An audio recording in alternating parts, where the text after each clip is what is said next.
Улсын хурлын эрхэм дарга, улсын хурлын эрхэм гишүүдээ өнгөрсөн 5 дахь өдөр улсын хурал дээр эдийн засгийг эрчимжүүлэх тогтоол батлагдаж гарсан.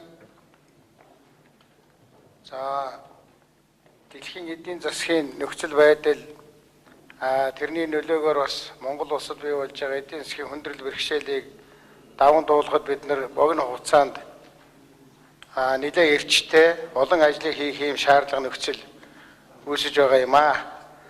Засгийн газар улсын хурал дээр 5 дахь өдөр батлагдсан эцэслэгдсэн тогтоолын дагуу тэрнийг одоо нэлээд задалж бас тодорхой ажлуудыг хийхээр төлөвлөлөө.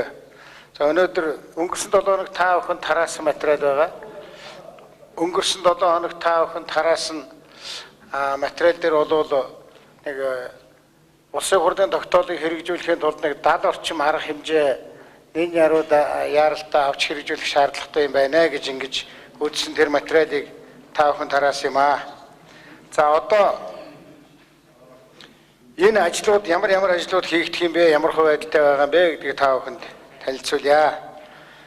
За эдийн засгийг эрчимжүүлэх нийт 100 ажил 100 хоногийн энэ 70 гаруй ажлыг нэг 6 бүлэгт хувааж үзсэн байгаа. За эхний бүлэг ажил бол бизнес эрхлэгчдийг дэмжих хүрээнд юу хийх вэ гэж. Монголын үндэсний үйлдвэрлэлийн бүтээгдэхүүнээ худалдаж авах, зарим шаардлагагүй импортын хэрэглээг багасгаж ухаалаг хэрэглээ бий болгохыг урамшуулах энэ ажлыг бол бид хийнэ. Дотоодын үйлдвэрлэлийг дэмжих хүрээнд шаардлагатай тоног төхөөрөмж, машин механизмын лизингийн үйлчлэгийг одоо бий болгох энэ ажлыг бид бас зохион байгуулъя. Хөрөнгийн биржийн үйл ажиллагааг бид бас жигдрүүлэх шаардлагатай байгаа, бас эрчимжүүлэх шаардлагатай байгаа. Энэ чухал зүйлийг бид бас хий гэсэн. Лондонгийн хөрөнгийн бирж, манай хөрөнгийн бирж дээр нэлээд одоо сайн үйл ажиллагаануудыг хийсэн байдгийг. За энэний төлбөр мөнгийг төлөхөөс өгсөөлөд бид нарт бас энэ чиглэлээр нэлээд ажиллах шаардлагууд бол гарсан.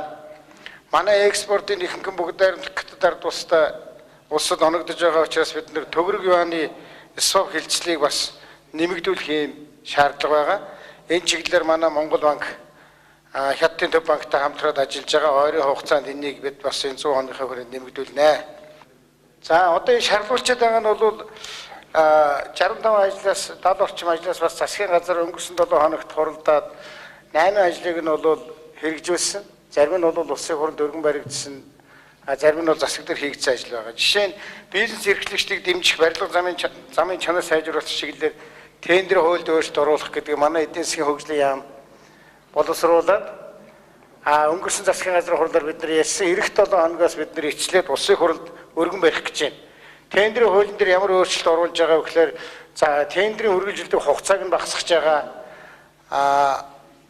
Дээр нь бол одоо заргалдаж явдаг тендерийн заргалдах хугацааг урт байдаг учраас бас энэ тендер бол бүтлгүүт ийм ажил нь хийгдэхгүй явдал их байгаа. Тэгэхээр энэ тендерийн заргалдах хугацааг нь одоо бас тодорхой хэмжээгээр багасгаж байгаа.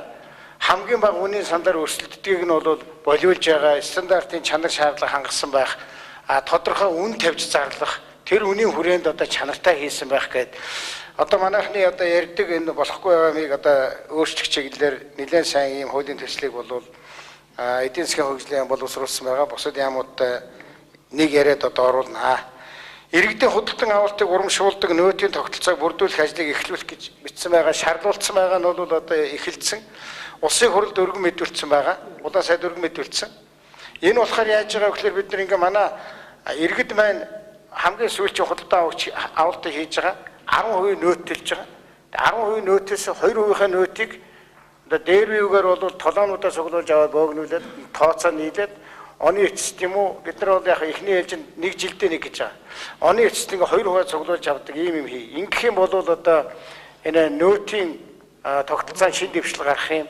Дээр манай иргэд баахан нөөт төлж байгаа. Тэгээд тэрнээсээ 2%-аа бол буцааж авдаг. Ийм байх юм аа. Энэ хуулийн төслийг бол бид нар бол өргөн мэдүүлсэн байгаа. Тийм учраас их хурлын эрхэм гишүүд энийг харин анхаарч одоо эх 7 хоногоос юм уу ярьж шийдэж өгөөч гэж байгаа. Нөөттэй холбоотой 2 хуулийн төсөл бас өргөн барьсан байгаа нэмээ хэлчихэд бол нөөтийн босхийг 50% байсан юу 10 сая төгрөг байсныг бид нар 50 сая болгоё гэдэг хуулийн төслийг өнгөрсөн чуулганы өргөн мэдүүлсэн байгаа. Энийг одоо энэтэй хамт хэлцээ гэж байгаа.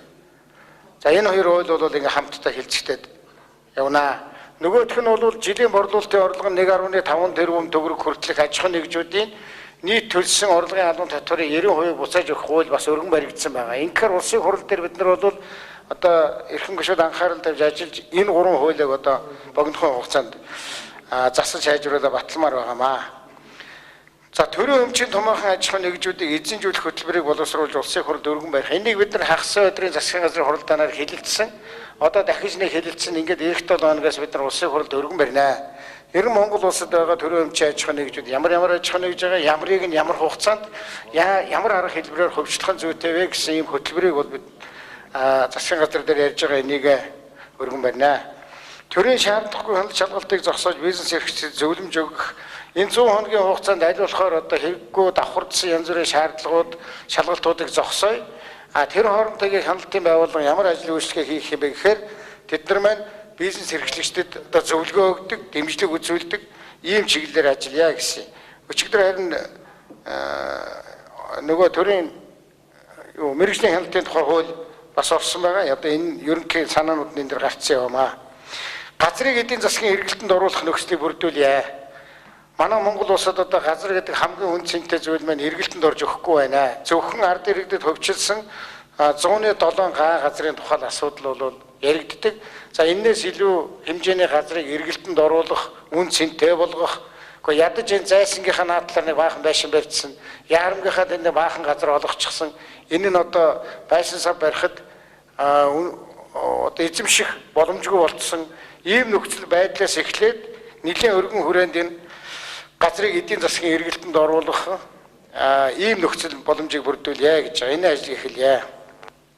Бизнес эрхлэгчдийн үйл ажиллагааны зөвшөөрлийн тоог цойлж олголтыг хэлбэршүүл. За энийг ч одоо байнга л ярьж байгаа. Гэхдээ энэ дээр бодиттой зүйлүүдийг хий. Зээлийн үндэсний даатгалын корпорац байгуулъя. Энэ дээр бол засгийн газрын шийдвэр гарсан байгаа. Одоо манай Батбаяр сайд бол байгуулах ажлыг ойрын хугацаанд улаан сайд хийх учиртай. Өмчлөг эрхийн тухай хуулийн төслийг боловсруулж өргөн мэдүүлээ. Манай зоригтоор одоо юун дээр их хурл дээр их ярьсан. Ер нь энэ 25-6 жил явхад биднэрт хамгийн том орхигдсон зүйл бол өмчийн эрхийн тухай асуудал байна. Одоо өнөөдөр бид нар бол Монголд хувийн эрх чөлөө байгаа гэж ярьж байгаа мөртлөө хувийн өмчийг хамгаалах ялангуяа энэ тал дээр бол маш сул тогтолцоотой байна. Хэн ч гэсэн нэг өдөр одоо хувийн өмчөд довтлох, одоо тэрнийг нь хураан авах, дайчлах гээд маш олон зүйл бол лоозингийн шинжтэй үлдсэн байна.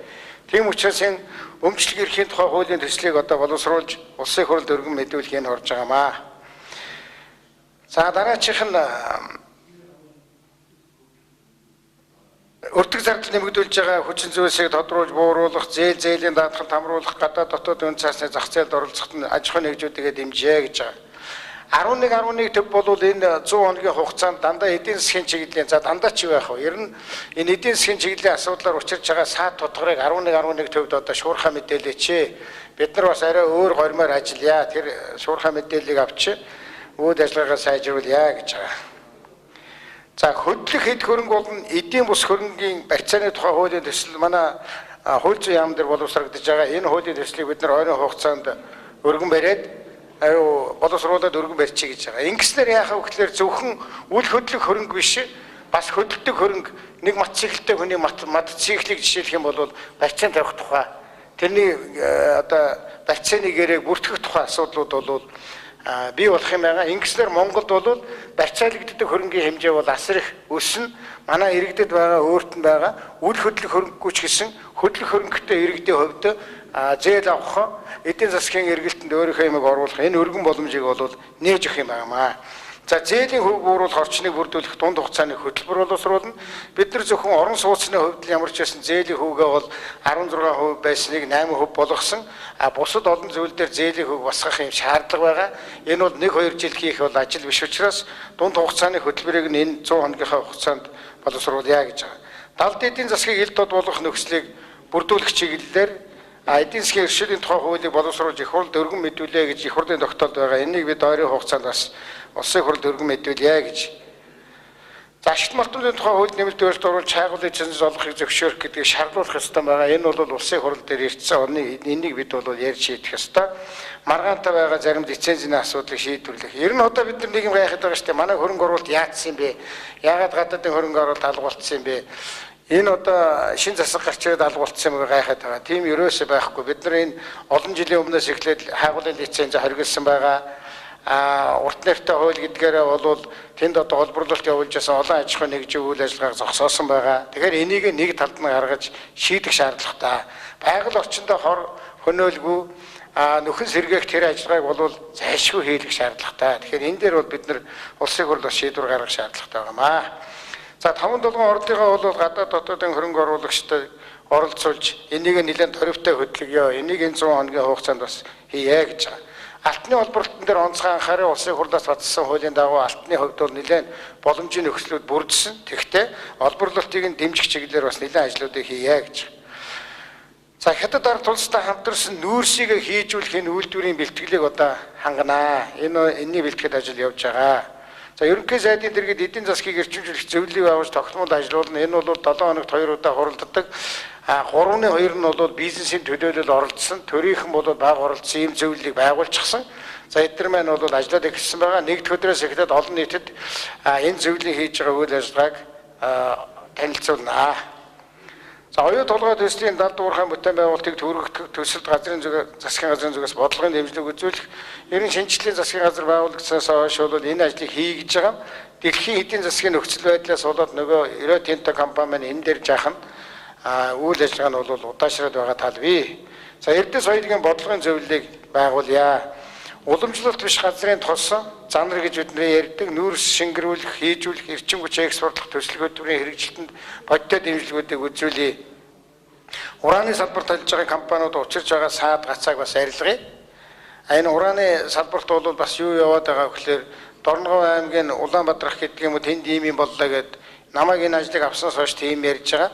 60 гаруй хүнээс бүрдсэн Монголын бүх одоо толгой эрдэмтдийг оролцуулсан, шинжилгээ судалгааны байгууллагыг оролцуулсан 100 гаруй сая төгрөгийн зардал гаргаж энийг уг нь одоо мухарсан байгаа юм. Тэгэхдээ энэ дээр бол илүү тийм суртал нэвтрүүлгийн хортой талыг нь илүү сурталчилсан тийм үйл ажиллагаа бол бас тасралтгүй нэгэн хэсэг хүмүүс бол хийсээр байгаамаа. За, экспортын бүтээгдэхүүн өрсөлдөх чадварыг сайжруулах хүрээнд төмөр замын цариг тээврийн бусад эд бүтцийг шийдвэрлэх. За, энэ царигийн асуудал бол үндсэндээ бас эдийн засгийн агуулгаар нь шийдэх шаардлагатай учраас засгийн газар энэ дээр ярьсан байгаа. Улсын хурлд өргөн барьсан байгаа.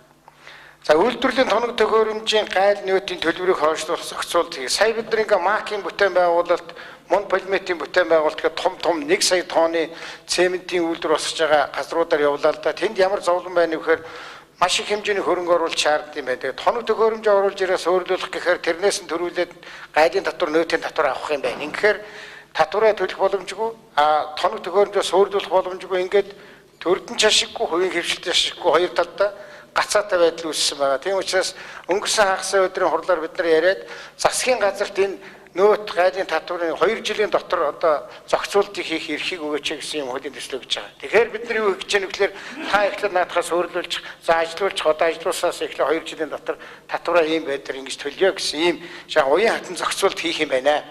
Өчигдөр уржигдөр бид нар Улаанбаатар Монгол улсад анх удаага 1 сая тонны цементийг үйлдвэрлэх чадах юм үйлдвэрийн нээлтийг хийгээд ирлээ. Өнгөрсөн жилийн манай цементийн хэрэгцээг авч үзэх юм бол жилдээ 2 сая орчим тонн цемент хэрэгэлсэн байлаа. Тэгэхээр тэр гаднаас авч байгаа цементийнхаа бараг 50% нь үйлдвэрлэх ийм үйлдвэр ашиглалтанд орсон. Эндээс бол бас одоо бидний ярьдаг нөгөө Чингис Бонд хөгжлийн банкны мөнгнөөс бол 63 сая Америк доллар энд бас зээл болж орсон байгаа. Ингээд бидний тодорхой хэмжээний зээлүүд маань бас тодорхой хэмжээний үйлдвэр болоод тэр үйлдвэр маань гадаадаас авдаг байсан 2 сая тонны 1 саяыг нь бас одоо үйлдвэрлэдэг болж байгаа. Тийм учраас бидний үйлдвэрлэлийн тоног төхөөрөмж гайл нөөтийн төлбөрийг хойшлуулах 2 жилийн дотор зохицуулах энэ асуудлыг өргөн барьсан байгаа. За дутуу хэрэгцээ үйлдвэрүүдийг ашиглалтанд оруулахын дэмжлэг үзүүлнэ. Энэ бол маш их олон үйлдвэрүүд байгаа юм. Тэгээд энэ дэлхийн эдийн засгийн байдалтай холбоотой гаднаас санхүүжүүлэх гэж байсан банкуд нь хүүгээ өндөр болгосон эсвэл одоо мөнгө өгөхгүй болсон тийм байдалтай юм байгаа учраас энийг бол дэмжье. Нөгөө их 80 төгрөгнөөсөө дэмжье гэж байгаа. За экспортыг дэмжих импортыг орлогыг бид ярьсан, ноос ноолуураа ярьсан. За Чингис Мондын мөнгөөр үйлдвэрлэлийг дэмжигээ төсөл авсан чинь 888 төсөл шалгарсан биш юм аа. Энэ буруу ойлголт яваад байгаа. 1000 гаруй төсөл ирснээс яг импортыг орлох, экспортыг дэмжих гэсэн энэ хоёр категорид хамрагдаж байгаа 888. Бусдын бол бид нар болохгүйгээ хассан биш. Бусд нь бол уулаасаа энэ категорид багтахгүй байгаа. Тийм учраас бусад төслүүдийг орхисон ингээ 888 төслийг авсан. 888 төслөөс 579 төсөл бол 2 тэрбум хүртэл төгрөг хүссэн байна. Тэгээд эндээс бид нар ямар шийдвэр гаргаж байгаа вэ гэхээр Чингис Мондынхаа мөнгөөс 100 тэрбум төгрөгийг жижиг дунд үйлдвэрийн санд өгөө.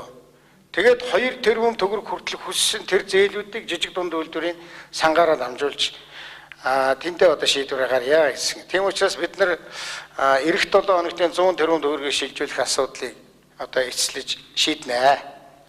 За төсвийн байгууллага төрийн өмчт аж ахуйн нэгжүүд маань дотоодын бараа бүтээгдэхүүнийг үйлдвэрлэгчээс нь шууд худалдаа авдаг энэнийг одоо бид механизмыг олж хий. За гашуун сухад 5-7 төмөр замын барилгын ажлыг эрчимжүүлээ. Энэ уг нь одоогийнхаа хурдаар явах юм бол 15 онд дуусах юм байлаа. Энийг жаа эрчимжүүлээ. Дээр нь бол зөвхөн улс Чингис Мондын мөнгөөс гардаг биш, хувийн хвшлээс мөнгө гардаг болгоё гэж байгаа. За бомбын төмөр замын ажлуудыг бол энэ онд дуусгая гэж байгаа. Энэ бомбын төмөр зам гэж юу ярьж байгаа вэ гэхээр гашуун сухад дээр жишээлх юм бол цаанаас орж исэн төмөр зам байна. Жаахан хил дамнаж орж ирэх асуудал байгаа бомбд дээр. Тэгэхээр энийг энэ ондоо багтааж дуусгая. За түлш эрчим хүчний үн тарифыг зохицуулах ёстой. Энэ салбарт хөрөнгө оруулалтыг дэмжих ёстой. За энэ чиглэлээр бид нар бас төлөвлөсөн байна ажлуудаа.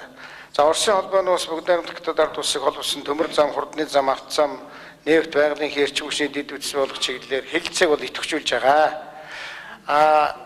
Орос нефтийн захирал Сечин гэдэг хүн ирээд явахдаа бол энэ Ангарскаас Улаанбаатар хот руу одоо нефт продукт провод гэдэг юм байлээ. Нефтийн бүтээгдэхүүний, бэлэн бүтээгдэхүүний ийм одоо дамжуулах шугамыг тавья. Энэ дээр одоо ажлын хэсэг гаргаад хамтран судлая гэсэн манай ГАИ сайдын яамныхан бол энэ дээр бол ажиллаж байгаа.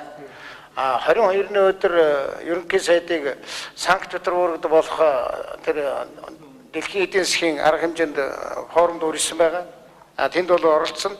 Тэр үеэрээ бол бас хэд хэдэн хүмүүстэй уулзсан. Тэрний дотор бол жишээ нь Орос нефтийн захирал бас уулзах санал тавьсан байлаа. Тэгээ Монголд айлж ирсэн. Тэрнийхээ дагуу бас нэлээд олон асуудлуудыг тавьсан. Тэрний бид нэр шийдэхийг ярив. Олон засаад их юу вэ? 3 асуудал тавьсан. Нэг нь бол тэр нефт продукт провод, нефтийн бүтээгдэхүүнийг дамжуулах хоолой тавих тухай асуудлыг судлаа гэсэн. Тэрнийгээ бид нэр яриагаад ажлын хэсэг гаргацсан.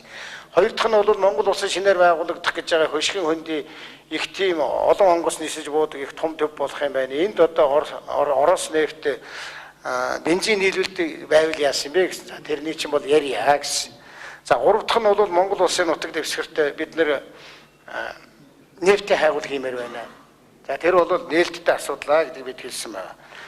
За тийм учраас энэ Оросын холбооны ус бүгд найрамдах ард улсыг холбосон энэ шугам хоолойнуудын асуудал дээр бол бид нэлээд идэвхтэй ажиллаж байгаа.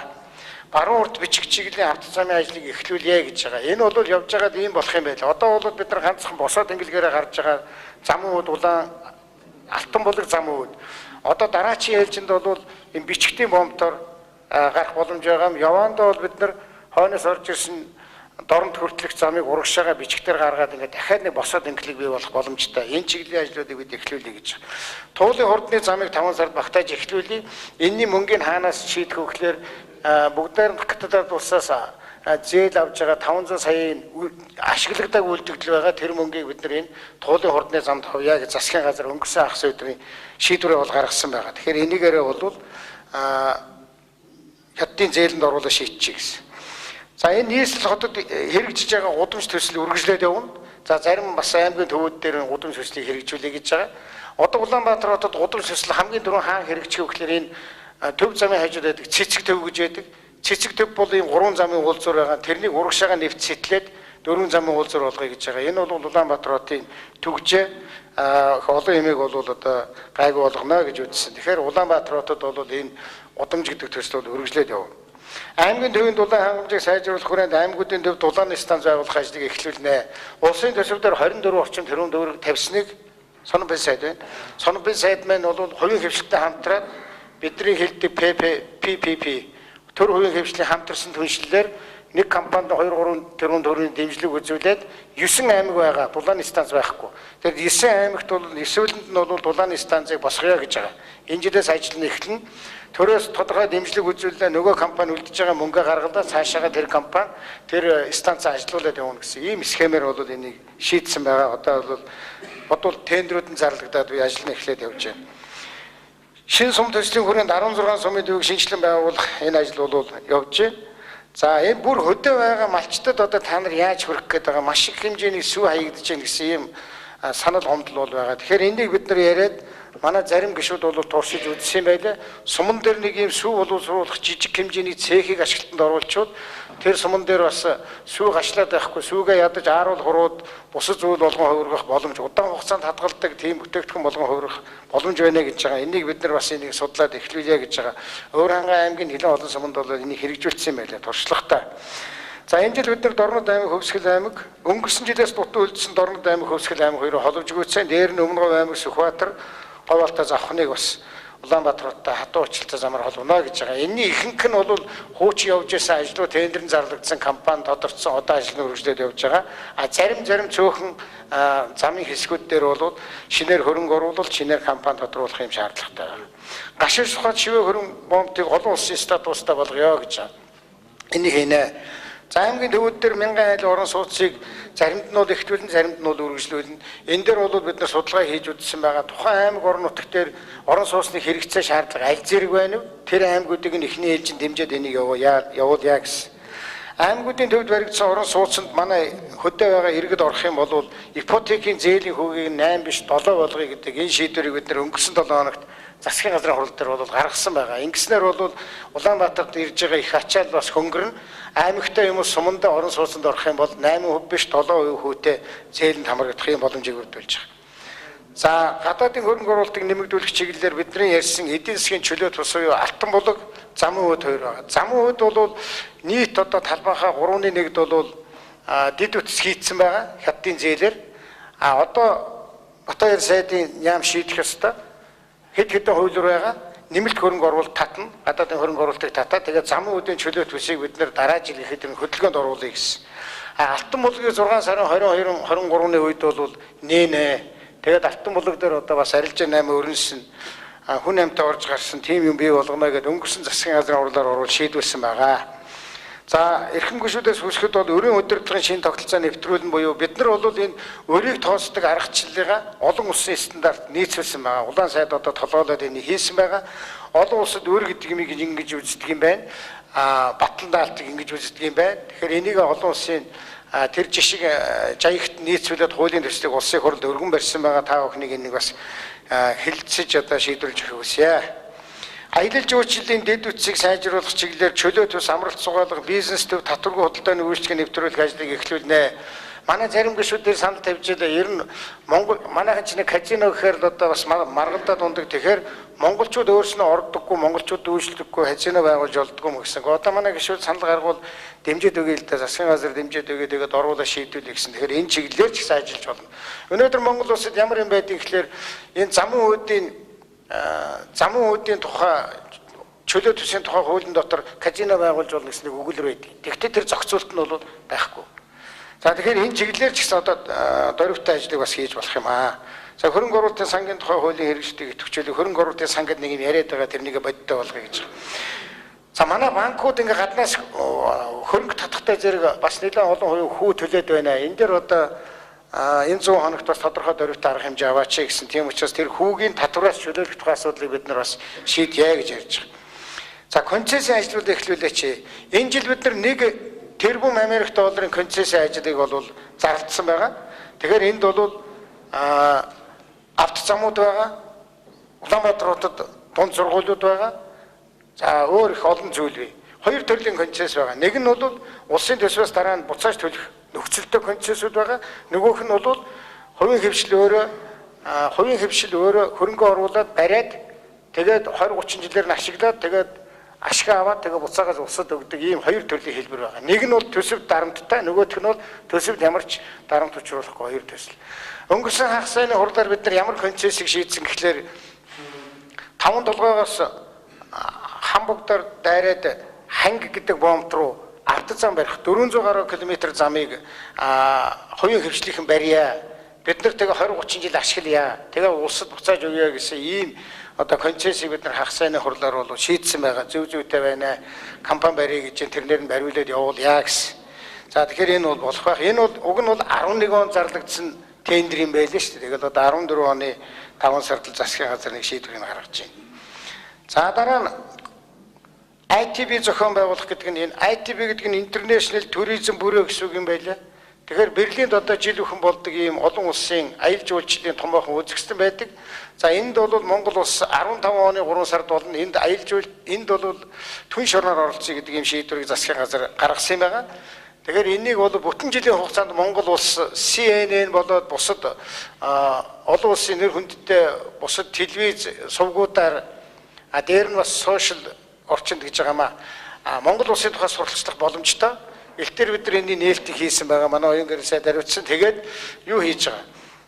Манай компаниудыг бол одоо би гадаад үг хэлчихээ уучлаарай. Контент Монгол одоо агуулга одоо та нар гаргаад өгөөч. Тэгэх юм бол тэрний чинь олон улсад одоо хүргэх цацах юм боломжийг бүрдүүлье. Өнөөдрийн байдлаар Монгол улсад бол 300 орчим мянган жуулчин ирж байгаа. 300 орчим мянган жуулчнаас $1000 аваад үлдээ гэвэл 300 сая доллар үлдэж байгаа. 17 он гэхэд бид нар ITB-д оролцоод бусад одоо идэвхжүүлэлтүүдийг хийснээр 17 он гэхэд Монголд 1 сая жуулчин ирнэ. 1 сая жуулчнаас $1000 үлднэ гэх юм бол 1 тэрбум Америк доллар орох боломжтой гэсэн ийм тодорхой тооцоо манай оюун гэрэл сайдын яам гаргаж энэ хүрээнд бид нар тодорхой ажлуудыг хийж байгаамаа. За олон улсын томоохон банк санхүүгийн байгууллага улс орнуудтай хөрөнгө оруулалтыг хэсэгчсэн үйлчлэгчид зохион байгуулнаа. Бид нар одоо гадны хөрөнгө оруулагчийг одоо тийм аль болохоор одоо мэдээлэл өгч шаардлагатай тэр салбарууд руу хөрөнгийг нь татахын ажлыг бол хийе гэж байгаа. Визгүй зорчих орны тоог нэмэгдүүлэе гэж байгаа. Өнөөдрийн байдлаар Монгол улс 17 оронтой бол визгүй зорчдөг юм байлаа. Энэнийг одоо нэмэгдүүлэе, боломжтой улсуудтай визгүй зорчих боломжийг нэмэгдүүлэе. Монголд одоо хөрөнгө оруулахад байгаа гадаадын одоо тэр хүмүүст бол визний тааламжтай бас зарим нөхцөлийг үзүүлье гэсэн. За ийм зүйл байгаа. За төгсгөлд нь бол төсөв мөнгөний бодлого гэдэг 8 зүйлийг бичсэн байгаа. Төсөв урсгал зардыг 20% бууруулж хэмнэлтийн горимж шилж гэсэн улсын хурлын тогтоол байгаа. Энэний хүрээнд бид нар дахиж ажиллана. Ер нь төсвийн хязгаарлагдсан одоо тодтгол дотор бид нар бол бас 13-4% төсвийн зарим урсгал зардлыг бол бууруулсан байгаа. Энийгээ дахиж ярья гэж. Олон улсын зах зээл дээр арилжаасан засгийн газрын үнд цаасны хөрөнгөний зарцуулалт ил тод байдлыг хангах, хяналтыг сайжруулах чиглэлээр бид нар бас тодорхой ажлуудыг хийж улсын хурлд тайлгная гэж байгаа. Хөгжлийн бодлого төлөвлөлтийн тухай хуулийн төслийг боловсруулж бас улсын хурлд өргөн барина. 100 хоногийн хугацаанд. За хөгжлийн банкны үйл ажиллагаатай холбоотой шүүмжил гарч байгаа учраас бид хөгжлийн банкны үйл ажиллагааны цар хүрээг нь өргөжүүлээ, засаглалыг нь сайжруулъя, бие даасан байдлыг нэмэгдүүлэх, хөрөнгө оруулалтыг зохистой болгох чиглэлээр бас ажлуудыг хийе.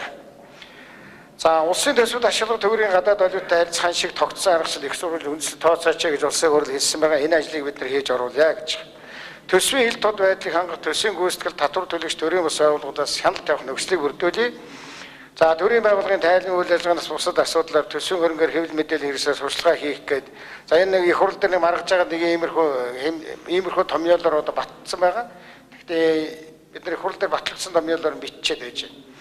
За төгсгөлийн зүйл бол гол нэрийн бараа бүтээгдэхүүнийг тогтворжуулах дунд хугацааны хөтөлбөр дижвэрэн шинжилгээ хийж цаашид үргэлжлүүлэх хэсгийг шийдвэрлэх. Бид нар энийг ингээд зарим нь бол үргэлжлүүлэх шаардлагагүй болчихж байгаа юм уулаасаа. Жишээлх юм бол энэ жил бид нар цементэн дээр бол үн тогтворжуулах хөтөлбөр хэрэгжүүлсэнгүй. Яагаад гэвэл 2 сая тонны 50% нь хийдэг цементийн том үйлдвэр ингээд ашиглалтанд орчиж байгаа учраас энд бас хөгжлийн банк мөнгө төгрөг гаргаад дэмжиж учраас энэ жил 6 сарын хооронд ингээд үйлдвэр ашиглалтанд орчиж байгаа. Тэгэхээр одоо гаднаас орж иж байгаа хүнийг барина гэж ярихын оронд хөтлийн цемент шохон үйлдвэрийн гаргасан дээр цементийг л дотооддоо гаргана. Уржигтар очиад ярьж байхад хамаагүй нь ярьж болохгүй байх. Тэгтээ асуухад бол нэг 140-45 мянган төгрөгөөр Улаанбаатар хотод борлуулах боломжтой гэж байгаа. Модон жилийн бидний үн тогтворжуулах хөтөлбөрийн хүрээнд бид нар нэг 145 мянган орчим төгрөгөн дээр барихаар ингэж ажилласан байна. Тэгэхээр нэг жилийн дотор ажиллахад бол энэ үн тогтворжуулах хөтөлбөрийн зарим нь бол уулаасаа шаардлагагүй болж эхэлж байгаа. Яагаад гэвэл дотооддоо хийдэг болж эхэлж шít. Нодон чи юу 1 саятай мантай байлаа. Дархны хол 50,000 тонны хийжсэн. Хөдөл өөрөө нодон жил 150,000 тонны хийсэн 200,000. За налахын энд байдаг нэг жижиг за нэг 50,000 орчим хийсэн байна. Ингээ нодон жил ерөөсөн манай улсын хэмжээнд үсрээд нэг 200-300,000 тонн цементтэй сууж исэн айл шүү дээ. Тийм айл чинь одоо тодорхой хэмжээгээр үн тогтворж болох энийг барих оролдлого хийлгүй яах вэ? За энэ жилийн хувьд бол шаардлага хэрэгцээ бага болсон байна. Сая уржигдэр явахдаа төмөрлөгийн үйлдвэрээр орсон. Дархны төмөрлөгийн үйлдвэр бол өмнө нь бол хөрөнгө оруулалтын гэрээгээр авсан байлаа. Манай засгийн газрын үед хөрөнгө оруулалтын гэрээг нь концессийн гэрээ болгож өөрчилсөн байгаа. Хуульд нийцүүлээд одоо тэд нар хувийн хөрөнгө оруулалт хийж байна. Юу хийцэн гэхээр өнөөдөр бол дархны төмөрлөгийн үйлдвэр бол хуучин хаягдл төмрийг ашиглаад нэг 100 ч хэрэггүй байгаа маань 80 орчим мянган тонн төмөр бол хийх юм боломжтой. Манай хэрэглээ бол 300-400 мянган тонн байгаа. Тэгээд энэ бусад төмрийн жижиг үйлдвэрүүд бол бас жижиг сажиг юм хийдгийг. За Бэрэн гээд бид нар бол Чингис бондоос 50 сая доллар гаргаад энэ арматурын төмөр төмөр янзлыг гэж байгаа, төмөр боловсруулах гэж байгаа компаниудад өгсөн байгаа. Тэд нар маань бас энэ жил жаахан ажиллаад эх жил гэхэд манад бас арматурын төмөр дээр санаа зовоодох шаардлага болчихно. Энэ жилийн хувьд ч гэсэн харьцангуй нөхцөл нь бол сайжирсан. Тийм учраас шинэ жилийн засгийн газрын зорилт зүтгэж байгаа Монголдо юм хийе. Хийж болох юмыг гаднаас аваад яах юм бэ? Чадвал бас Монгол хийсмээ гадагшаа гаргаад экспортод гаргая гэсэн энэ бодлого бол нодон жилээс эхлээд явсан төрөөчийнхэн жижиг сажиг үр дүн гарч байна. Тэгтээ болоогүй дараа жил өшөө үр дүн гарна. За тэрний дараа жил бүр их илүү үр дүнгууд гарнаа. Тэгэхээр энэнийг одоо улсын хурлын гишүүд маань бас ойлгож нэлээд сайн дэмжиж өгөөч. Одоо манайд ийм байна. Хөдлийн цемент жохоо 1 сая дархныхан бол энэ жил нодон 50-ыг хийжсэн, энэ жил 100,000 хийнэ гэсэн. За жижигүүд нийлээд нэг 100,000 хийн үз. За клинкерийн хэд хэдэн үйлдвэр байдгийн чулуун цэрэг үйлдвэр гэдэг юм байлаа. За тэд нар бол хэсгийг хийн. Тэгэхээр манайх одоо энэ жилийн хувьд бол цементийн хэрэгцээний нэлээд боломжтой байгааг бол дотоодоос хангадаг болоод эхэлж байгаа маа. Гэх мэтийн асуудлаар ялангуяа энэ орон сууцны хөтөлбөр хэрэгжүүлэхэд бол ерөөсөө хоёр гол орц байдаг юм байлаа. Нэг нь бол цемент, нэг нь бол арматурын төмөр. Тэгэхээр энийг бол бид нар дотооддоо хийх юм бодиттой ажлыг хийгээд тэгээ нэг жил гаруй чардаж ажилласны хүчинд эхнийх нь үр дүнгууд бол гарч байгаа юм аа. Тэгэхээр гол нэрийн бараа бүтээгдэхүүнийг тогтворж болох дунд хугацааны хөтөлбөрт ижүүрэн дүн шинжилгээ бүгдээрээ хамтраад хий. Энэ дотроос одоо аль нь зогсоох ёстой. Түрүүчээс зогсох нөхцлүүд нь ч бас бүрдэж байгаа учраас энэ ажлыг бид нар бас 100 хоногт хийх гэсэн юм аа. Анхаарал тавьж сонссонд баярлалаа.